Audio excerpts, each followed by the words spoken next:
All righty, I'm going to go ahead and call this meeting of the Dunn County Executive Committee to order. All members are present. I would go ahead and ask for an approval of the minutes. Supervisor Morehouse moves, Supervisor Steen seconds. Any discussion of the minutes? All right, hearing none, all in favor? Aye. Any opposed? Motion passes.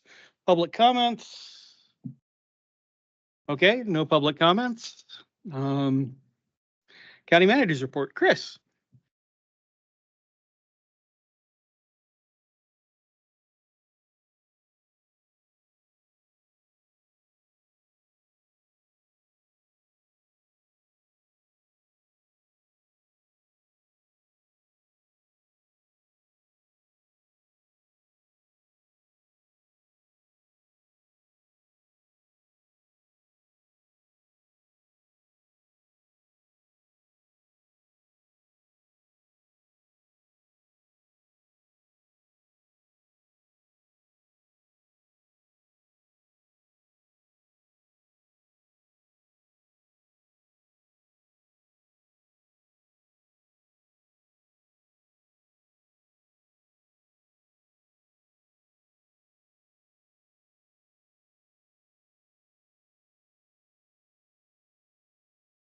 Is the DHS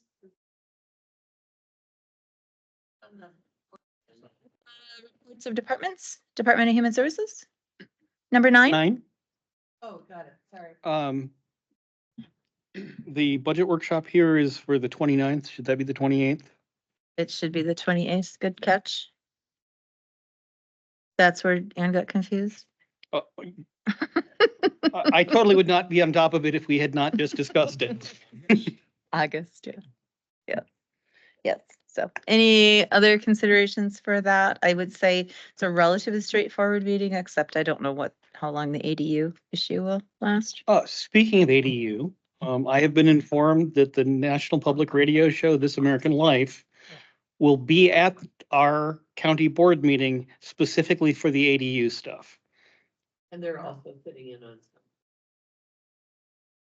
community meeting at the senior center and some other things. But so be aware, we will have a national audience. Exactly. Yep. All right. Update on Up Creek. Up Creek. We're up the creek, yes. Where did my paddle go? Update on Elk Creek Solar. Thank you. So that all is continuing to move along. However, as with all things large construction, the timeline has now moved back from perhaps initial phases of construction beginning yet in 2024 to into first quarter 2025. And so we won't see that project moving forward until then, but they were very positive about the progress that's being made in the planning. Interjecting briefly, Supervisor Vogel. Oh, I was just curious. So is that update going to be at the county board? I'll do it on the county board. Okay, Yeah. because I saw it, but you didn't mention it. So. Yes. Okay, Yeah. ERP update. That project also continues to move along well. The group, the steering committee, right, Dan? Yeah, steering committee. I always want to call it the oversight committee. Is it the steering committee? It's a steering. All right. I was going to call it the oversight committee, and it's the steering committee. The steering committee decided to, based on some information that Beata and I obtained when we were at the Government Finance Officers Association conference, decided to do a request for information first. And they asked potential vendors to provide a video kind of tour of their work. And so there are ERP request for information video parties on Monday, Tuesday, and Friday of next week that all staff are invited to attend. Anyone who's interested can attend, but mostly the various work groups that have been working on that project. So that continues to move forward. Still target date for getting it the actual the actual request for proposal out yet this fall. and return. And then once you do the request for proposal and there's a return on those, then you actually schedule formal demonstrations with the parties that you select to move forward. And so those would happen hopefully yet this year. And still looking at an implementation date, go live date of midsummer, next summer. So. And then again, like I said, I forgot that I put onto this executive committee the results of the 2025 budget consideration discussions. I would say the general rule, those were it was a very positive experience. Some committees were more talkative or perhaps had more input than others, but every committee had some input. And also, there were some themes. That's what I was working on yesterday and today. There were some themes and putting those together for you. They're pretty common sense. As a general rule, I think it moved around a little bit in the end, but I'll show you all of the tallies of all of the voting as well. So, and some people went through that several times. Some people only went through it once. So. I think that's all that I have. All right. So the next thing on the agenda here is mine, discussion of public comment. So I will ground this. I was at the WCA Chairs Forum about a month and a half ago, and it's chairs and vice chairs from around the state. And one of the topics of discussion was specifically public comments. Most of the counties in the state, and this is the recommendation of WCA and also the Wisconsin municipalities, allow public comment at county board on agenda items only. So anyone is welcome to talk, but they're welcome to talk about things that are on the agenda, which allows the county board to then have a discussion about those things. You can address them. You're not out there with whatever has been said just hanging there unaddressed. So that's, I think, something that we should consider. Because we have the legislative agenda committee, which specifically we've created, has become a forum for people to have that sort of open public comment. We would still have a space for that, but we wouldn't have, potentially 50 minutes of off-topic public comment at the beginning of a board meeting. So I wanted to bring it up as a discussion item. I have a couple of other things that are also about public comment. So the other points that came up, we've had a number of folks, number of supervisors who commented in committees that are not there as public comment, which technically I believe is a violation of our rules, but it's probably illegal to have it be a violation of our rules. So we have a rule. We adopted a rule at some point. I'm not sure when. Nick might be able to answer that question, that if you are not a member of a committee, you are not allowed to come in and in the public comment address that committee.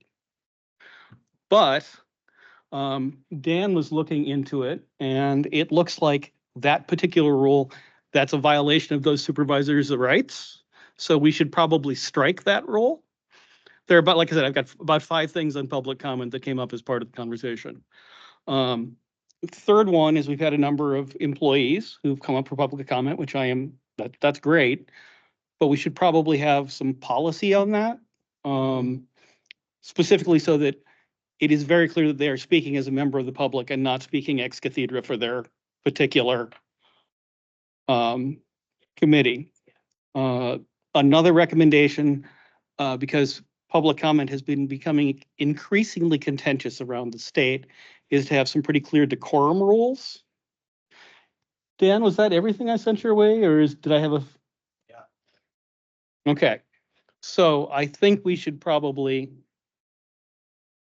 consider doing a revision to our public comment rules. And I wanted to hear your opinions before we went further down the road on trying to look at those various things. Supervisor Steen. Yes, with your suggestion then that they can talk about what's only on the agenda. Did I understand you right that then we could interact with them or not? Well, if they're speaking to something that's on the agenda, we're not allowed to speak off agenda. So if there's only allowed to speak to things on the agenda, we are allowed to address those things. We're not getting into a discussion about something that's not on our agenda, which would be a violation of the open meetings rules. Okay, a further question then is, if they have a question about it, how do I want to say this? It's our job to run the meeting, Yep. not to accommodate them. You know what I'm saying? I mean, it's all right for them to comment, but what I'm trying to say is we're not gonna get in a back and forth, are we? No, that's, I mean, what this does is it allows, for example, if someone came up and made a blatantly false statement about, for example, how much debt the county is carrying, say off by $20 million. If that topic is not on our agenda, we really can't address that. I see what. But it allows us, it would put us in a much better legal position if someone comes up and the last thing anyone hears on our broadcast is something that is absolutely false. Correct. I agree with that 100%. Also, something that I found interesting was Barron County has a sheriff's deputy at every board meeting. So because the topic came up, what do you have if someone's there to disrupt you and you call him out of order and he doesn't quit? That's one of the reasons why the decorum. Yeah. Coming up with a more firm what constitutes appropriate decorum. I may be a pessimist, but going down the road, I think that'd be a wise thing to have a deputy at every board meeting, because how else you gonna maintain decorum? Any thoughts on that, county manager?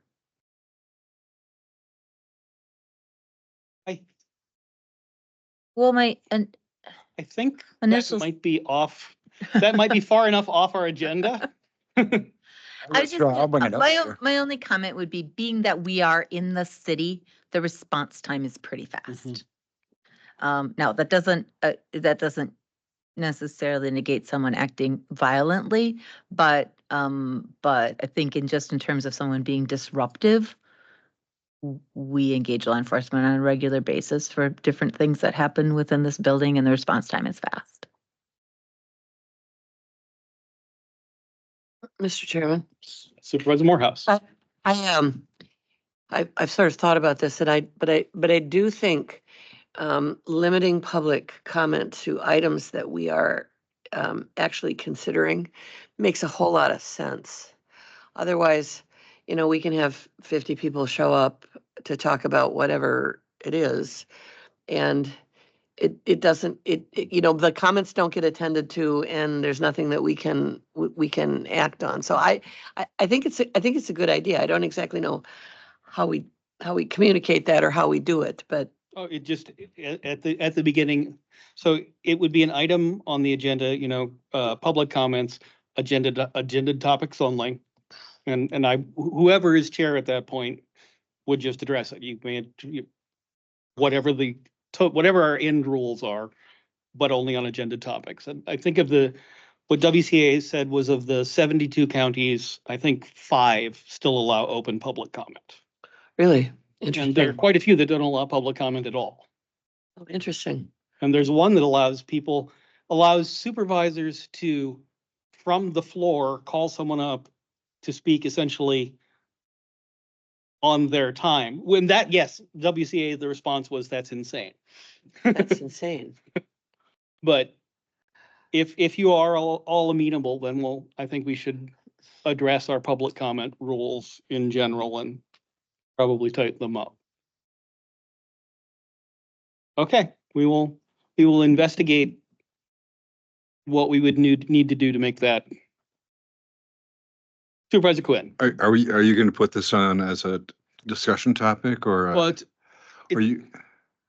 we'll bring it back as an action item once we have So have you an want- actionable. Okay. Yeah, all right. Dan has been looking into it. I've looked into it some. We'll put together some policy suggestions, bring it back as an action item. Okay. I mean, if you have more you want to But then now it is on the floor as a discussion item. Well, I'm just thinking of how it's being used by citizens right now. And is there any red flags that come from us changing that? And so I'm making sure that there's an opportunity to vet that. We can vet that if it's presented as Well, if you're presented as an option, that we can talk about it in yeah, that context too. it would come forward as a rules change, Yeah. and because it's a rules change, I believe the whole board would have to adopt it. This is not going to be a fast process. No, I This is the understand. First step. No, I understand. And I don't think that we have had we don't really have a problem yet, but it has become a problem in a number of counties. And this is one of those things that I would much rather solve the problem before we have one. Supervisor Steen? Yes, I would just as soon lock the barn door before rather than after. Okay, so we will do something about that and bring it back. Kelly, if I, Oh, sorry, I didn't see you. that's right. Supervisor Calabrese. Thank you. So the 4 items again, I have only comment on this, things on the agenda, board members speaking in public comment at committees they don't sit on, decorum, and what was the 4th one? Employees speaking in Employees. public comment. And like I said, I'm quite happy to have that happen, but I think we should have a policy about what it means. One more. Oh, I sorry. did forget, reminded me. Oh, yes. Written. So a lot of counties for written public comment, what they do is, okay, we have the written public comment. After the meeting, it will be available as part of the packet. So it is part of the record of the meeting, but it is not actually read out. And the reason for that, there are two reasons for that, the suggestion for that. A number of counties have had people use it as a way to get around the meeting time limits. So if you send in a 10-page public comment and the policy is that we're going to read it out, you're essentially creating a filibuster. And the other one is presently, someone could send in a public comment that was just full of offensive language. And we do not, and then whoever is in charge of reading it out, we now have a video record of that person saying these things. And that is highly problematic. Thank you, Dan. Oh, sorry, Andrew. Thank you, Andrew. And Kelly, one more thing. Yep. Just to clarify, you said something about people being able to go to the legislative committee with any topic they want. Is Well- that a policy? We don't, so one of the things that Supervisor Steen has been doing with legislative agenda is giving that as a venue for people who want us to advocate for something one way or another. For example, the resolution that we forwarded to Wisconsin counties on the technical college taxation. So we created the venue so people can come to that meeting as a more open, here's an entry point into discussion. Yeah, and I just ask because, if we're making this policy, that will it pertain to all committees except for that one? Or That's one of the questions. So will it be board? Will it be board in all committees? Will it be board in all committees and subcommittees? Will we retain, there are a whole lot of questions to answer, but step one is deciding that we should probably do something about it. Supervisor Steen. Yeah, Supervisor Calabrese, I think one of the reasons we did that was to give them a forum to present their views, and then the legislative committee will either move it on or not. And if the legislative committee acts on it, it'll go to the full board rather than the discussion taking place at a board meeting. And so it was designed to, because in my estimation, it was designed to give a pathway for them to voice their concerns, and we could react to it without, so they would feel that they have an avenue, whether we act on it or not. But we didn't have an avenue before. Now we do. And so that's the appropriate place for it. And I think it's a good move to hear because a lot of times the public before felt they didn't have a chance to bring anything up. And this is a way for them to do that. And so we might, for example, with legislative agenda, say, bring it to Supervisor Steen and he will agenda. And if we go, we would go with everything has to be agenda, then Supervisor Steen could agenda items that are of public interest. Thank you. Supervisor Quinn. So, and I think this can be part of our discussion, but just, so at the last meeting, we had, I don't know, what, 20 people who had come in order to urge the board to take up a topic. Mhm. If we, I mean, what's something to consider is that if that topic is appropriate as a legislative item, then it could be brought to that committee for that purpose. Yes. But if it has to do with, I want the county board to consider something. I'm just want to make sure we don't foreclose that, any opportunity for that to happen. So on that subject, what I have been doing, when someone comes to me with an issue, or Yeah. a constituent comes with an issue, we would like to look at thing X. What I try to do is say, okay, what would be the appropriate standing committee to have that discussion? And then if it's exec, then it's my problem to do something about it. If it's a health and human services issue, I will pass them off to Diane. So I think, I don't think that we are close to that. I just think that the process is, we don't really have a policy, and I would like us to have a much less haphazard process for that. No, I agree. Yeah. Okay.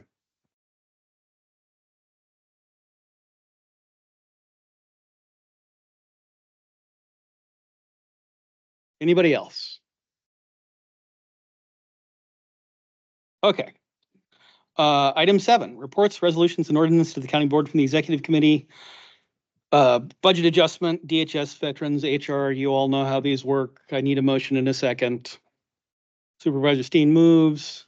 Supervisor Headland, beat you out by a tiny bit seconds. Any discussion? Okay, seeing none. All in favor? Aye. Any opposed? Motion passes. Item 8, review of reports, resolutions, and ordinances coming to the county board from the standing committees. None. Item 9, reports from standing committees, committee, and the usual round. So, Supervisor Kinnear, would you like to start? Well, thank you, Chair McCullough. I am reporting on the neighbors of Dunn County. We met last at the end of June. Just some information about it right here. 8 of 9 of the households are still open. There's just one closed in Central.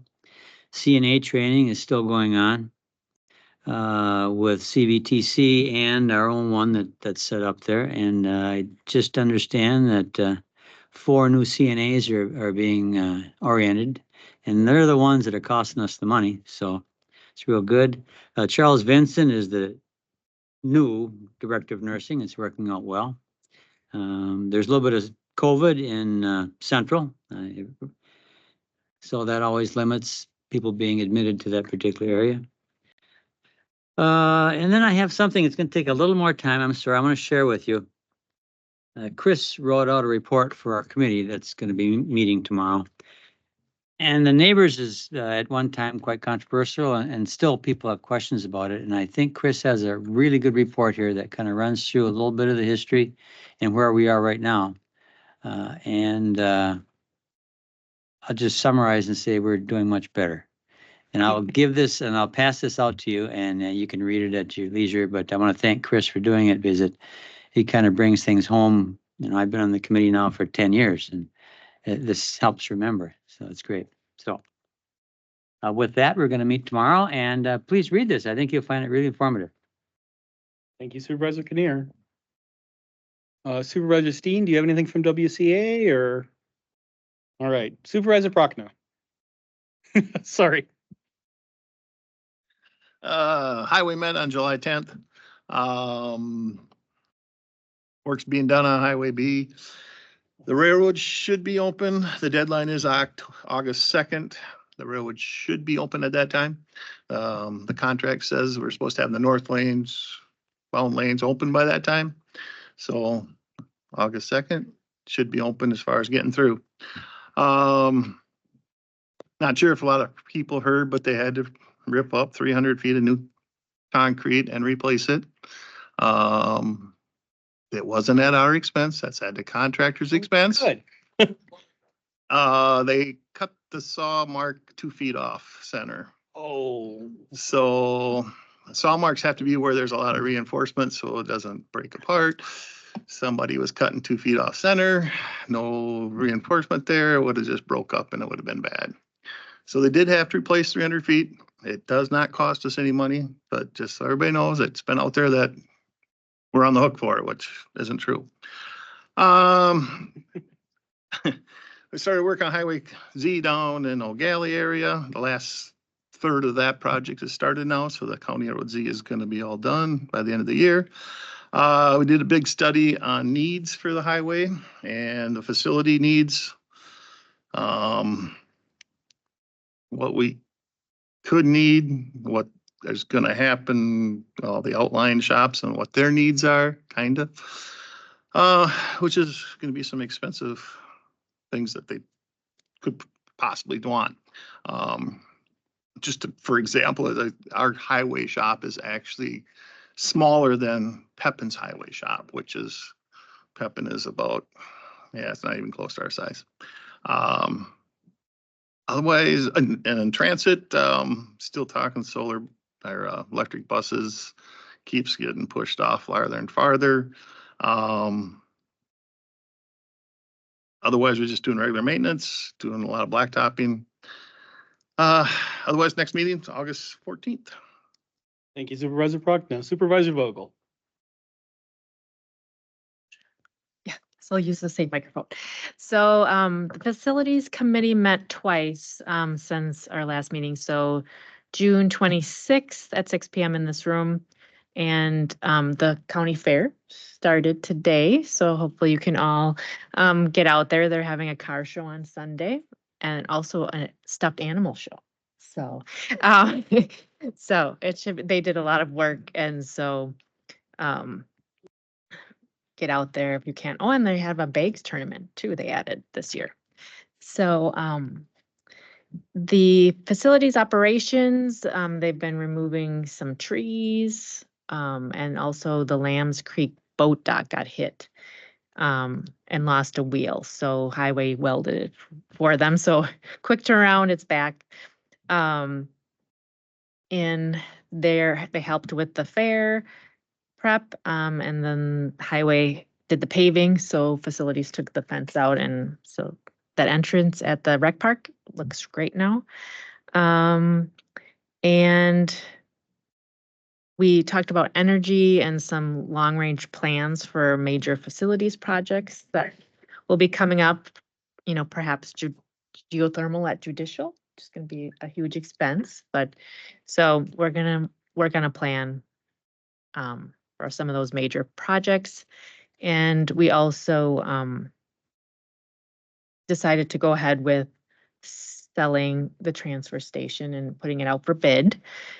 But that led to our second meeting, which was July 22nd, because we realized it's zoned general agricultural, which has permitted uses that probably we don't want people buying it to use it for. So July 22nd, we decided to start the rezoning to either commercial or light industrial and send it to the town and see, because it would probably make the property more desirable in a different zone. So our next meeting, we because it was supposed to be today, but since the fair is going on, we moved it to August 14th at 6 p.m.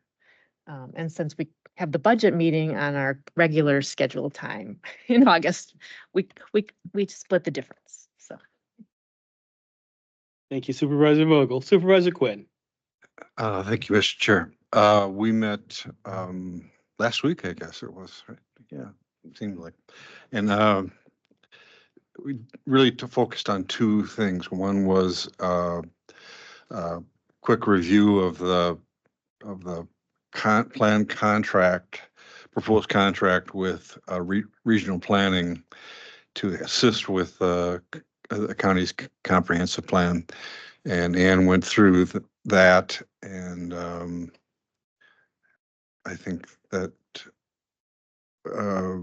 that the decision thing from administration was that that is not a contract that needs board approval, full board approval. So we as a committee sort of signed off on it, and they'll go ahead and negotiate that. And we're very much looking forward to working with them over the next year, really, on what I think should be a really, could be a really innovative and good discussion in the community. Second thing was we, based on the fact that most of the discussion at the board meeting around ADUs was kind of related to the standards that are in the ordinance and whether or not they're adequate and deal with the kind of concerns that some of the towns have.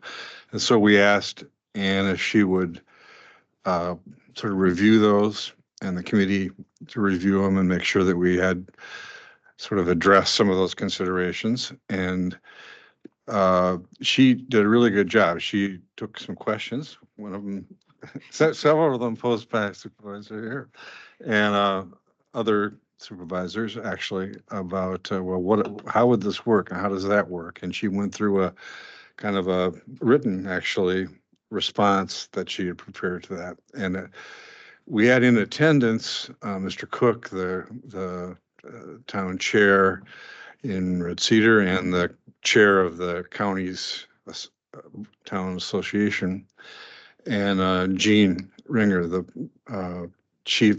person who's raised the chief concern about the ADUs, and gave them a chance to talk. And I think my sense, and I don't know if Diane and have feedback, but my sense was that I think the feeling was that we had addressed most of the concerns that the town had, and that we as a committee agreed that we were open to taking a look at the whole special exception ordinance and considering whether or not amending that to include some kind of provisional approval process made sense. We were thinking about doing that anyway, just in general, but so I think, I don't know what that's going to mean for the board meeting, but I think it will mean that there will be less confusion and less disagreement. I'm wondering whether it would make sense to, since there may be media there, whether it would make sense to, what I'm thinking is that it might make sense to have Ann be prepared to sort of provide that same presentation to the whole board or something similar to that. It sort of clears up a number of the points. Don't you think so, Ann? Yeah. And so that's kind of what I'm thinking we'll do. That sounds great. I miss anything, you guys? Thank you, Supervisor Quinn. Supervisor Calabrese. Thank you, Mr. Chairman. The Judiciary and Law Committee did not meet this month. I heard from a couple supervisors who were asking if we had a quorum, and then I looked at the agenda and I didn't see any action items. And so I got in touch with Katie, and she said that I would be making some department heads happy if we canceled the meeting. And so that sealed the deal.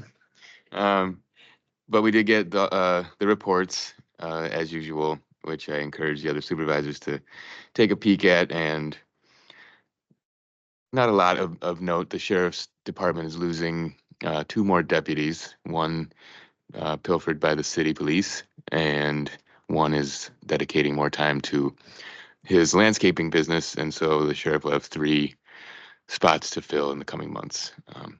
And the next meeting is here on August 26th. Thank you, Supervisor Calabrese. Supervisor Morehouse. Thank you, Mr. Chairman.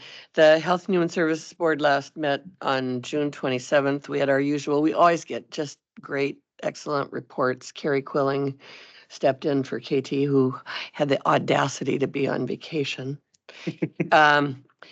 Everybody's looking good on budget, although we are watching DHS.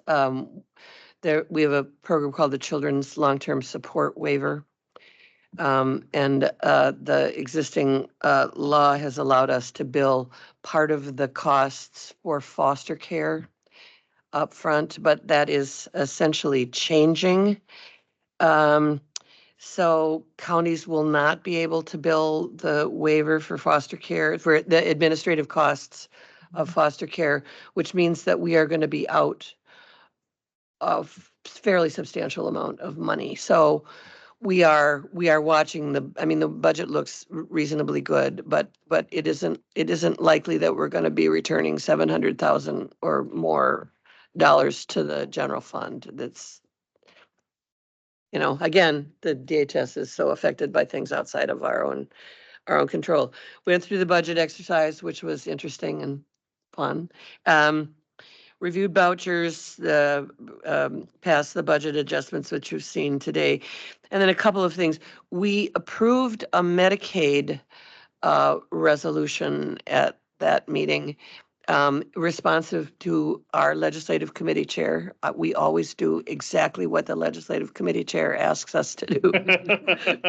So we did approve a Medicaid resolution, which contains quite a bit of Dunn County specific information about what would happen should the state agree to accept the additional federal Medicaid dollars.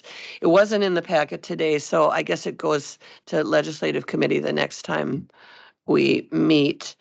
We also reviewed for the second time our legislative agenda. We are going to act on it tomorrow at our meeting.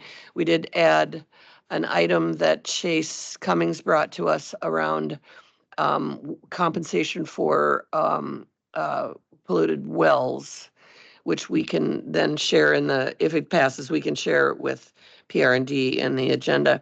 And then finally tomorrow, again, this was in response to a series of requests that came from WCA, that they wanted all counties to approve a resolution addressing mental health kinds of issues. So we have drafted such an animal, and we will be taking it up tomorrow at our meeting at 6.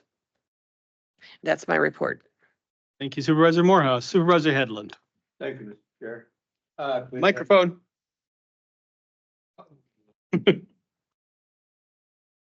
Hello, Mike. Our last meeting for the committee administration, June 27th, here in this meeting at 3:00. We again heard from all our departments that report to us with reports and updates on budgets. We had a couple items to consider for action. Of course, we approved our vouchers for the county. And then we had a contingency request from the county manager on behalf of the planning process for space needs, which also included some space needs for the sheriff's department, who had asked about storage.